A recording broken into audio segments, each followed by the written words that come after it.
Congratulations, you've now reached your third trimester. So you're heading towards the finish line, but also the start of a really exciting new life. If you've been able to keep up your exercises throughout your pregnancy, congratulations, you're doing really well. It's hard work to keep it up with all the changes that your body is going through and all the different emotions that come with it too. If you haven't been able to keep up with the exercises so far, what we're going to run through today is still going to be helpful for you in allowing you to get movement through your back and just get a little bit of that exercise going. So we're going to run through a few things, but firstly, I just wanted to point out how important it is that your posture is maintained throughout your pregnancy and throughout this last phase, particularly as your weight shift is so much more. So you really want to think about when you're sitting or standing, am I standing tall or am I leaning off my hips while my baby is out in front? Try to think soft knees, chest up tall, and just slightly lower your chin. And just have that in mind when you're sitting down or when you're standing up. Another thing, hopefully you've been able to keep up a little bit of walking throughout the process of your pregnancy. If not, don't do much more than you think you could. So 10 to 15 minutes, keep it just at a minimal, but what you're comfortable doing. If you have been swimming so far, that's probably been great and you're used to that. If you haven't yet tried it, now is probably the best time to jump in the pool and just allow your body to move freely in there and pain-free. You're going to find that each time you go to the pool is such an important time in your day where your body gets just some sort of break. So I'd really encourage you to start just getting into the pool. Obviously the cool pool, not the hot pools here in Moree, but get yourself in there and get yourself moving. We're going to run through 8 exercises today. 3 that are still a bit of strength work, but mostly it's now just getting your back and your body moving and keeping it nice and loose and free.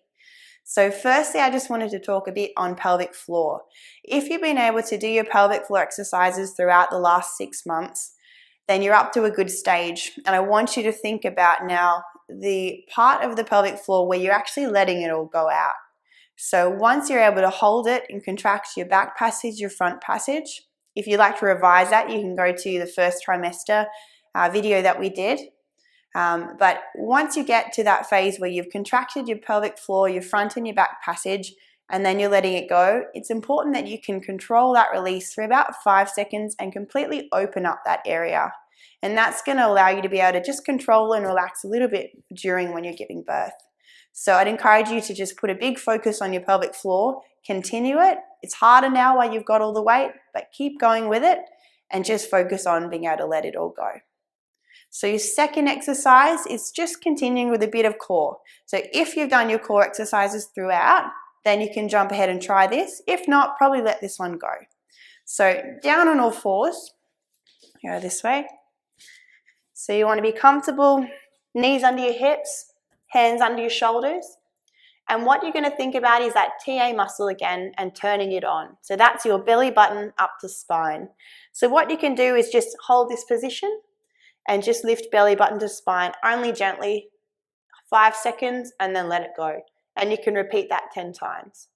If you want to take it to the next level, then what you can do is think belly button to spine and then straighten that arm slowly and bring it down. And you will feel that you have to use your core, but it's gentle and it's safe during your pregnancy.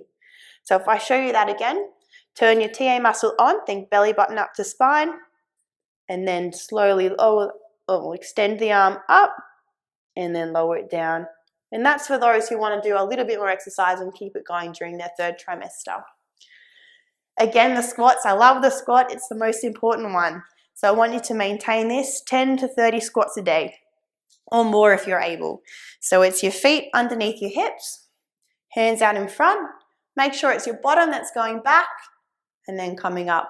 Just remember to keep using that pelvic floor whilst you do your exercises. So posture's on, pelvic floor's on, bottom goes back, squeeze your pelvic floor in your bottom and lift back up. So maintain your squats.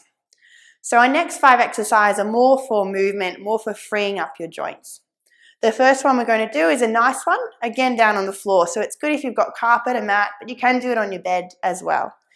So on all fours, you're going to have your legs a bit wider, so your hips are now outside. Your knees are outside of your hips, so allow your stomach some room. And what you're going to do is feet together, knees are wide, arms out in front, And you're just going to sit yourself back as comfortably as you can and just enjoy that stretch. It does feel amazing at any point, even now, and it will during your third trimester. From this position, you can sort of creep your body to the left, give yourself a bit of a stretch, and then you can come back to the center, creep to the right, and give yourself a stretch. And you can repeat that as many times as you're enjoying doing it. Another one to keep movement through your spine so that you can still bend and flex. You're going to be on all fours, and you're just simply going to try to lift up and arch your back as much as possible, and then the opposite. You're going to curl and try to lift your bottom up as high as possible, let your stomach come down, and you'll feel that stretch through there. So if we just do that a couple of times as high as you can, and then back down again. Again, 10 or 20 repeats for all these movement exercises is fine. We've done this one in our second trimester. This is where you're getting a bit of rotation in your spine. So you're sitting on your bottom, giving yourself a bit of space. Knees are about 90 degrees. Arms behind you, nice and comfortable. And you're just going to let your body, let your knees rock side to side. Nice and slowly and controlled. And just let your body feel that stretch through the back. You can let your knees drop down further as you get more comfortable with it. And again, 10 or 20 of these. Now, final exercise we're going to do is a really nice one just to let your body relax. It's so important. You've got a lot going on. You still need to give yourself time to relax and let your body just chill and stretch out. So what you can do here is you can use a table or chair, whatever you have, standing in front of it, arms out on the chair, and just walk your feet back till you feel comfortable, and then let your body just relax. Let your baby just hang down, let your shoulders relax, and just feel that stretch through your back, and you can just hold that as you're comfortable or as long as you want, and then just come up forward and walk yourself forward again. So these exercises will again keep you just feeling strong, keep you feeling a bit looser, but I do encourage the walking and the swimming, and be aware of that pelvic floor and allowing it to relax. Enjoy!